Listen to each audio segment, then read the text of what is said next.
Hello everyone and welcome to Grand Prix Miami. I'm Glenn Jones and this is Brad Nelson. Hello everyone.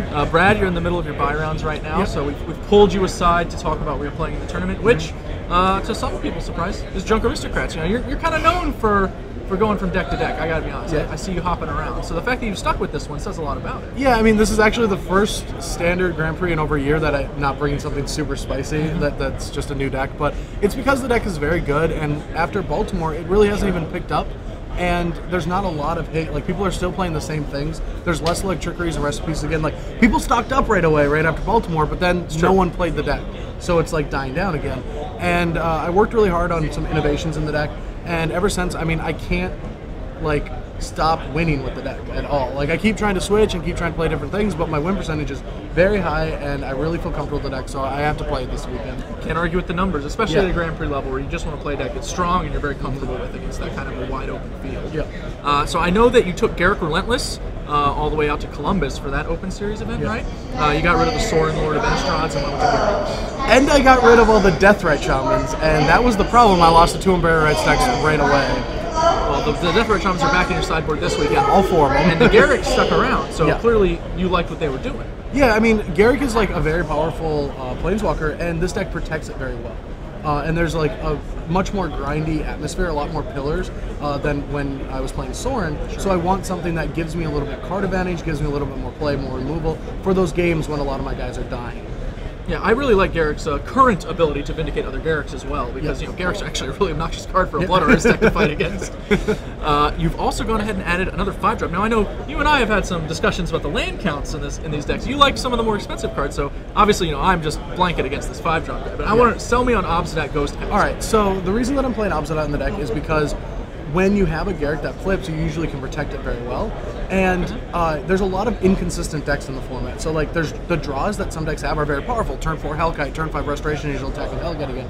And then there's the ones that just peter out and have this removal spell that's not that great, or they draw too many mana guys. Like there's a lot of mana in the format. So when that happens, I want something that can close out a lot of games. Not only is it good against control, but it's just good in those situations when I don't want to just go get a Voice or a Blood Artist or a High Priest. I want to get a high impact card that can win the game in a couple turns. And that's what Obzedat really does.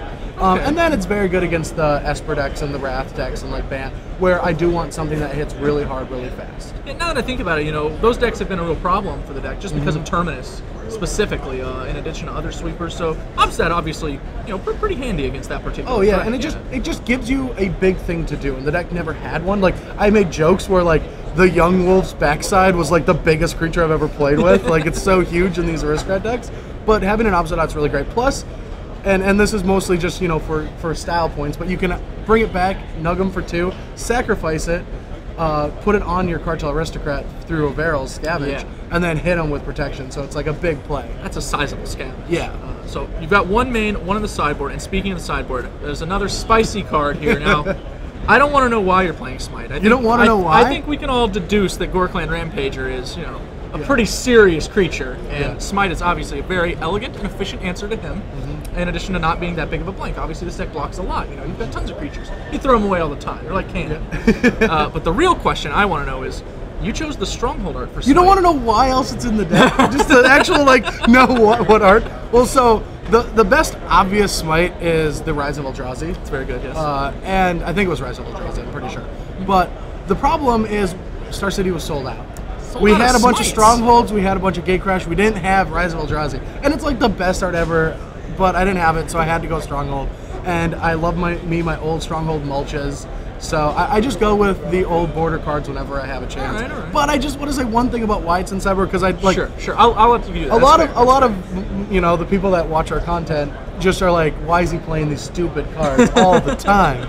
And the reason I have Smite is because the deck focuses a lot on black removal, and you get flooded with black cards and not enough access to play them. As well as it's a cheap 1-mana answer to anything that's aggressive. You can they can Thundermaw, you can sacrifice a Doom Traveler to put the Spirit into play. When it attacks, smite it. You can hit their Gorkland creatures. You can just hit something in the first couple turns when you have to play a black card, like either Flash and Lingering Souls or playing Cartel, Varls, and it's just important to have a wide variety of removal in those aggressive matchups that cost different mana. As well as holding Temple Garden up against an aggressive deck is just such a blowout. Yeah, they just don't know what's coming. I do kind of like it. You know, it's another way to kill a Boros Reckoner, which, you know, obviously you have slips, but when you don't have one, you can kind of feel the pain when it's like... I've never felt the pain of a Boros Reckoner. No, we got Abrupt Decay too. That guy just does nothing to this thing. All right, all right. Well, I am a big fan of the Abrupt Decays, of Yeah. course. You know that much. So I'm glad to see Gerard and Volrat's Scrabble getting a little love. So thank you for joining me, Brad. And once you come off your buys, good luck. Thank you. See you guys later.